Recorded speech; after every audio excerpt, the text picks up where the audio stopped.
Do you have the reason to praise the Lord? I have the reasons to praise the Lord.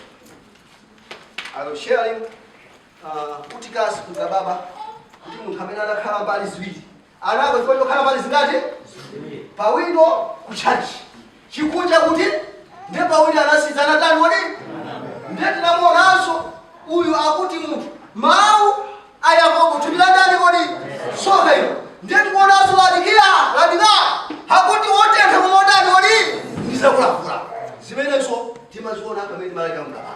Ndiye tikuona za nyimbo the reason to pray the Lord nifuna anthu oyerenga bwino angopezeka 6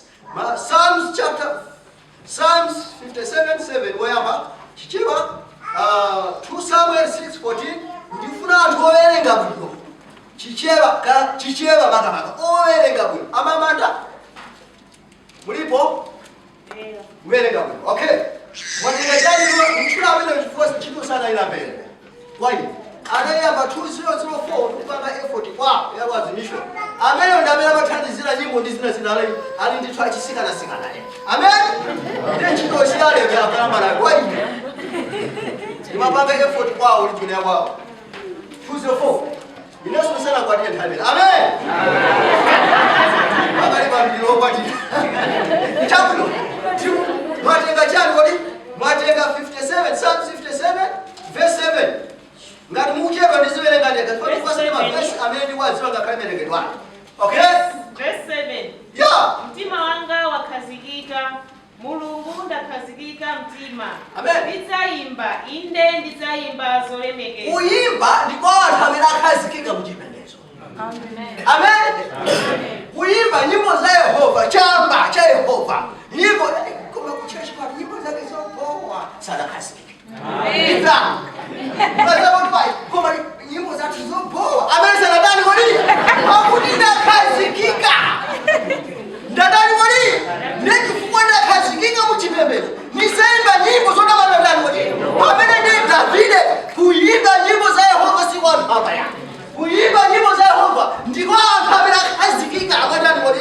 Yehova 47 verse 7 ulicha Psalms 47 verse 7 ulicha chifukwa cha ndakazikika mainu ndisayimba nyimbo zotamanda moyo wanga wonse Davide hakuimbira lumbiro Masalimo 57 verse 10 verse 7 to 10 nanga 47 ulicha 47 verse 7 yes pakuti mulungu ndiye mfumu ya dziko lonse lapansi pakuti mulungu ndiye mfumu ya dziko lonse lapansi imbirani ndi chilangi ndakumema anthu ena nkhani apa 57 ndi nkhani yayekha akuzinena kuwakhazikika mwa mulungu yekha ndechifukwa wakhazikika mwa mulungu adzayenda Yehova moyo wake wonse koma nkhani ya 47 verse 7 akumema anthu onse a dziko lapansi afike yakadula ndani kodi to invite other people to sing for the Lord kodi timaitanira zathu kuti akaimbire Yehova akulo nyumba zamba zomwe zilimo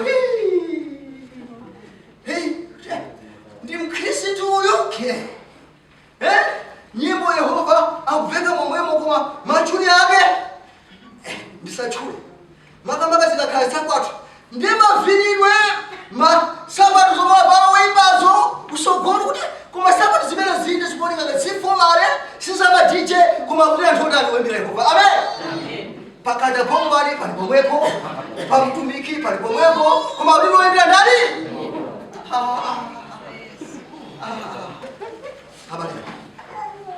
okay tendipitiza 2 Samuel chapter 6 verse 14 pamene kuti kumona Davide yekha akuyimba matamando he's singing over the victory 2 Samuel akuti musadandaule musachera bandikhala pasi amen mpingo verse 14 to 20 verse 14 to 20 verse ya 14 verse ya 14 ndipo Davide anavina imphamvu yake yonse pamaso pa Yehova Davide nazimangira efodi wamafuta chomwecho Davide ndi nyumba yonse ya Israeli anakwera nalo likasa la Yehova ndi chimwemwe ndi chimwemwe ndi kulira kwa malipenga. Amen. Verse 16. Yes. Ndipo kunali pamene likasa la Yehova linafika mmudzi wa Davide. Yeah. Mikaya mwana wa mkazi wa Sauli anali kupenya Tanzenera. Yes. Naona mfumu Davide akuvina akusewera pamaso pa Yehova nampeputsa mu mtima mwace. Amen. Verse 17. Kalibasa sokoya. Kali akona bakusamusa likaso chowa kugala. Uko kujuda lukupita kumene Afrista Thailand kaisa kumene. Nelikasa akurisamusa. Akupita kumalo kumene amangagua Davide tukakalika ndani kodi Yehova. Ndipo pesa iwo akonesa chipambalo alilanda likasa kwada. Halitenga kuyenda.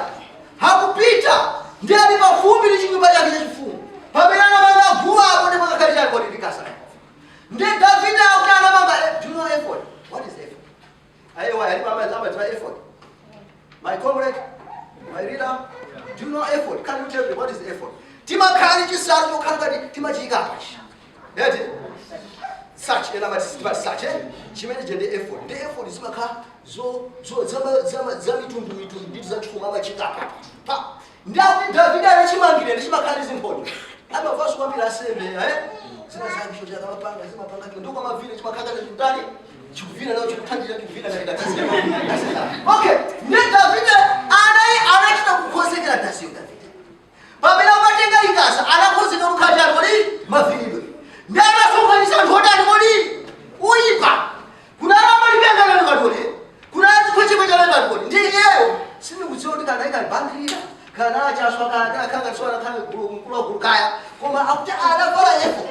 Ndi atafika pafupi nyumba anaiponda dasi Davide. Anapita ndi ikazwa mfumu ya dziko lonse ikavine pakati pa anthu kuwamba. Uzisisa umene kusikomase. Akuti zinamnasa. Amen? Amen. Pala anthu ena. Pamene ena kuimbira Yehova zimadani kodi. Amen. Amen. Be careful. Amen. Watch out. Anthu akamati kakakati kuimba saimbira kwa. Amen. Awinda dani kodi. Then Mikaya ningazi wake koma this verse they are addressing Mikaya ngati munthu wamba. Chifukwa chipongwe chomwe anachita chomulesa mtumiki wa Mulungu akatumikira ndani kodi. Mikaya anafa kopanda ateka tena. Finish that.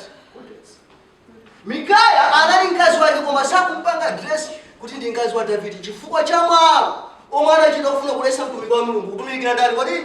Pamene Davide akazipepusa sakazipepusa pamaso pa munthu ya. Davide pamene angaimba sakandira munthu ya amandira ndani kodi. Ndi Mikaya pokhala Davide mwamuna akazira mndani kodi.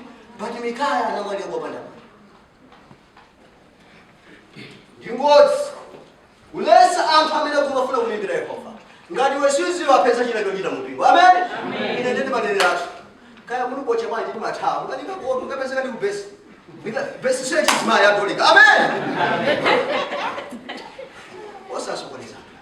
Then beware of closing the borders. Amen. Amen. Tichenjere pamene tikuyimba kumapanga cross zechani kodi. What are you? Ndiwe woimba koma mwimbali achina chani kodi ulasogolera kuwatani kodi. Amena kusogolera. Chifukwa gula bwana kuzomeleza kuvomeza nasogolera omwewo. Ndi usapanga cross border kufuna watu hapa kuchoto maimba. Mphaso woimba inayo koma suti ukala mwe mpingo sokole mwe mpingo. Amen. Amen. Palienda kakhali mphaso woimba.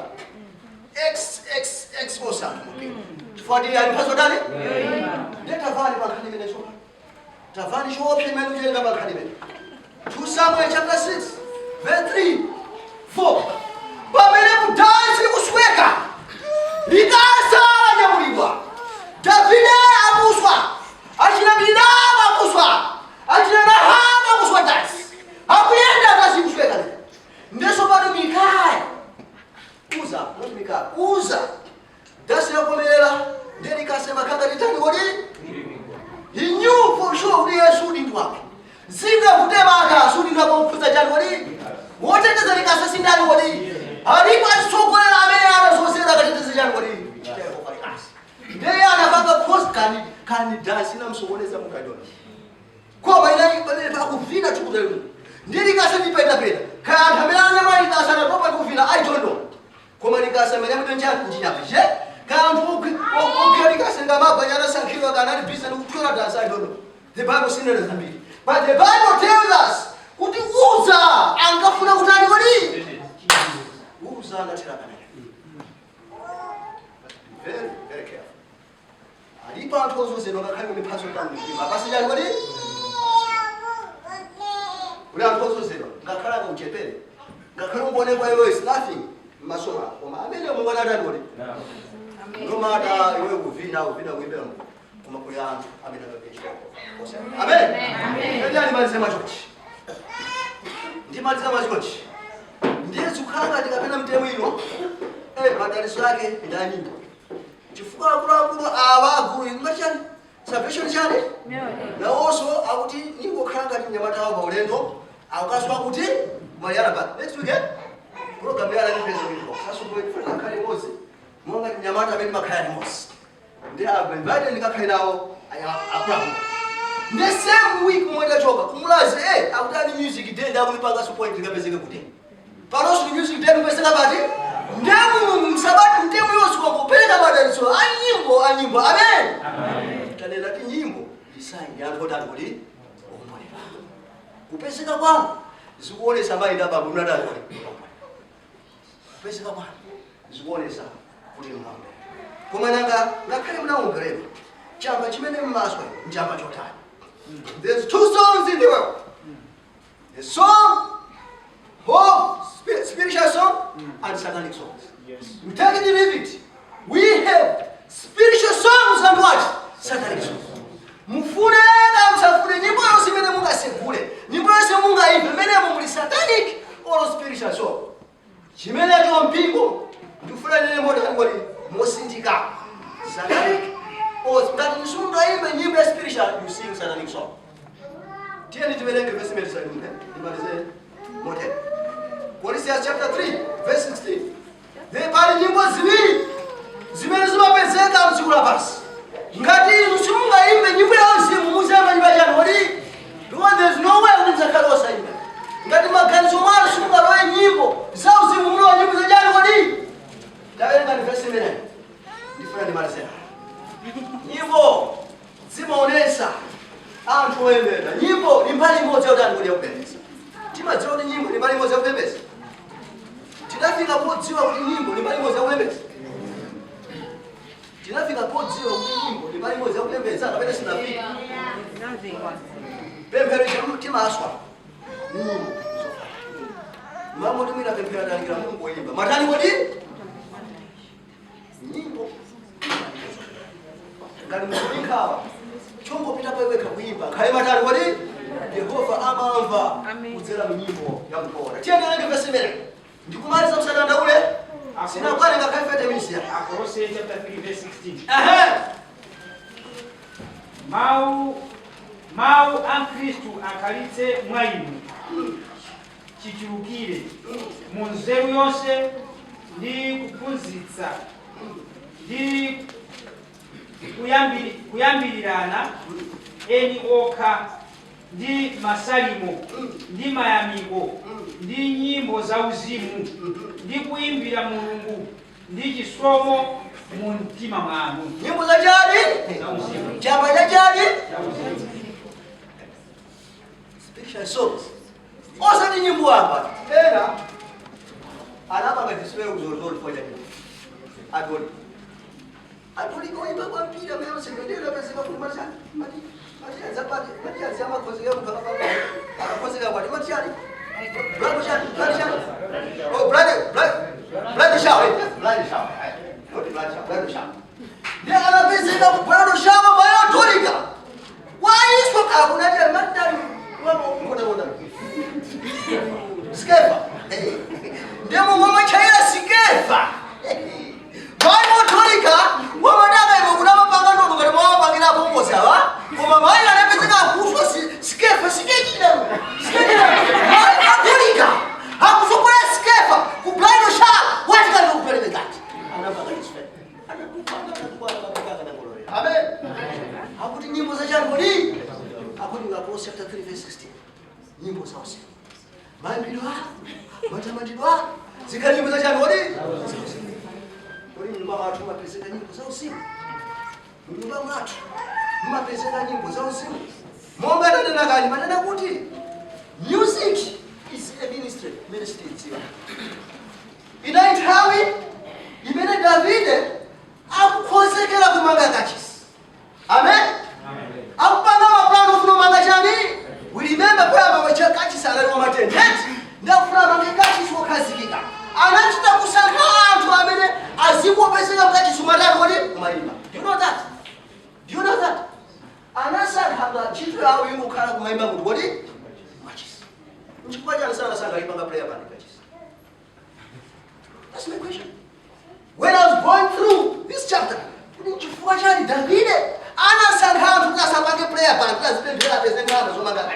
but why David decided to appoint people who will be singing in the temple of the Lord? Why?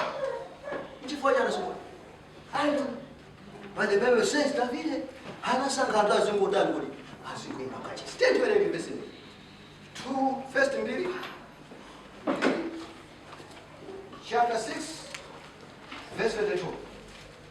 B chapter 6 verse 22. What is that? That's it. Verse 22. Verse 22, 32. Oh, 32. 1 Chronicles 6 verse 32. Verse 32. Hakuna kuti. Ndipo anatumikira ndi kuimba pagomo pakachisi. Ndipo anatumikira ndi kuimba pakomachani wali. Pakachisi. Pakachisi wachihema chokoma nako. Wakachisi wachihema chodani wali. Chokoma nako. Paka Solomon. Adamanga nyumba ya Yehova mu Yerusalemu. Nayimirira mu utumiki wawo monga mwa malongosoledwe. Amen. Nayimirira mu utumiki wawo monga mwa malongosoledwe achita ndani wali. Music is a ministry. Inotagwira naimba zina zikatuchitika zoda bisanga. Koma zikutengera amene mukuimba muzimba uchika pasi pajani wali. Muzimba mukaleza mu bench ndani wali. Zinateka mapemphero anayankhidwa ndalama zinapezeka anthu anapereka moyo wamanga chifukwa za nyimbo zimene akaimba amakhamu kodi machisi kuti timasintha china chake mupingo zina nyimbo zake kapena timangoimba basi machibwana kwadaye amene anamanga kachisi okhazikika so anathandizidwa ndi anthu amene akaimba kachisi anathandizidwa nabe ndamakaimba ndimaliza mochene ngati kuli wow ministry langa thanga ichite beside lali ndeni nyimbo ngati kuli chimene anthu nyimbo ikatuka ku America makha 3 days afika kuti kumalala kulama mati ekoli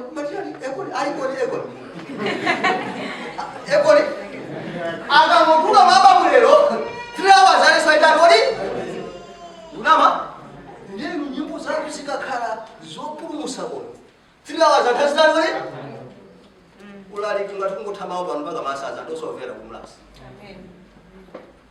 Let us wait. Inunga ngokusa aba mangati kudziwa mara yose ni 1 week. Kuma ulali akanena akajambula ulali kungo kwaolera kumba mama. Nanja kama DVD yangu soza. Amen. Kwa nini hapa kama flash? Amen people.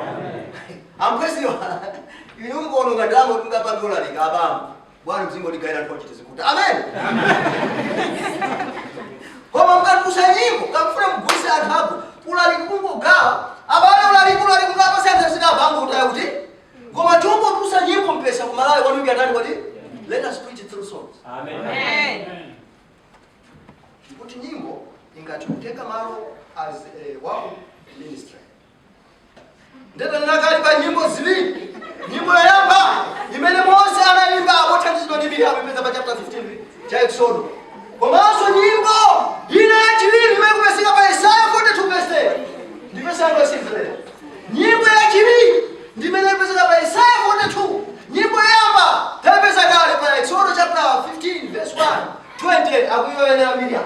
Koma nyimbo yachiwiri imene ndine tizaimba tikachita bwino mwamba si nyimbo ya pa Exodus chapter 15 ya. Ni nyimbo ya Isaiah 42 verse 10. Kuti chani nyimbo imene? Nyimbo tatika nyimbo even angelo even kungumuza saizeziwa ata chifukwa pomwe chokera saitani chikhaira chaweru sana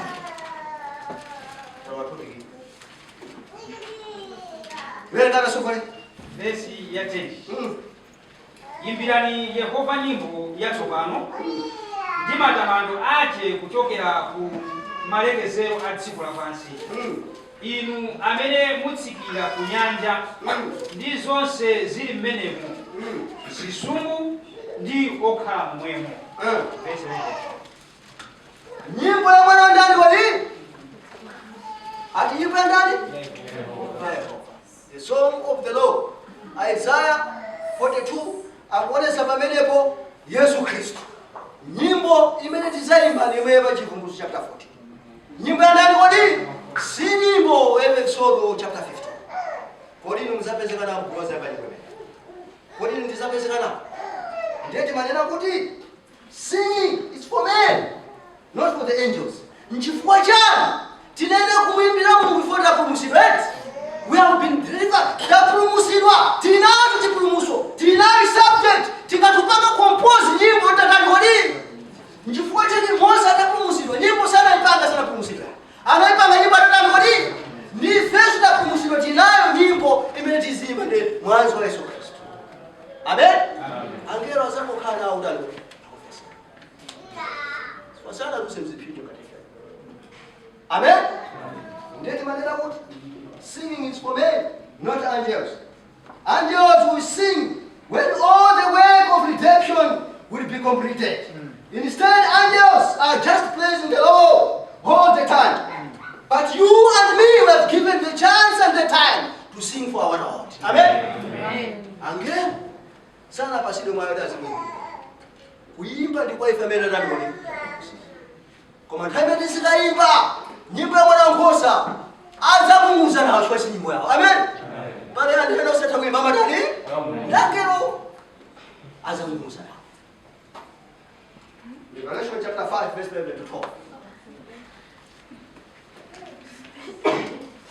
12. Azamunguza. Inu kuimba muphanya bwino kamemba saplano. Iyo azote saplano kupita ukukhala kuimba besi sinanga si yawo. Amen. Zimenezo chivunguza bwino. Ifende tizaimba chifukwa cha kuruhusiwa. Nyimbo zimonesa chipulumutso. Tiye tisirize mfese ne. Tayerekana sokwe. Chapter 5 12. verse 12. Yeah. Chapter 12 verse 12. 5 verse 12 verse 11 to 12. Chivumbulutso chapter 5 verse 11 to 12. Aha. Akuforokoza kunena kuti ndipo ndinaona ndipo ndinamva mawu a angelo ambiri kozinga mpando wachifumu ndi zamoyo ndi akulu ndipo mawerengedwe awo anali 10,000 kuchulukitsa 10,000 ndi 10,000 za 10,000. Verse 12. Verse 12.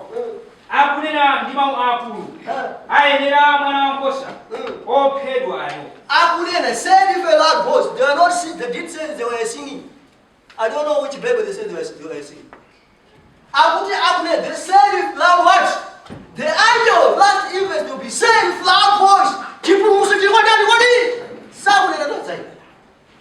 Kuimba ndikwa inu ndinamelera ngoli. Luka chapter 2 verse 13. Verse 9. Pamene Mungu anopasani mwayi kuti ndiwe musimba mumpingo. Mbayimba. Akuti bali kunena zangera. Luka 2 verse 13 14. Luka chapter 2 verse 13 14. Verse 13.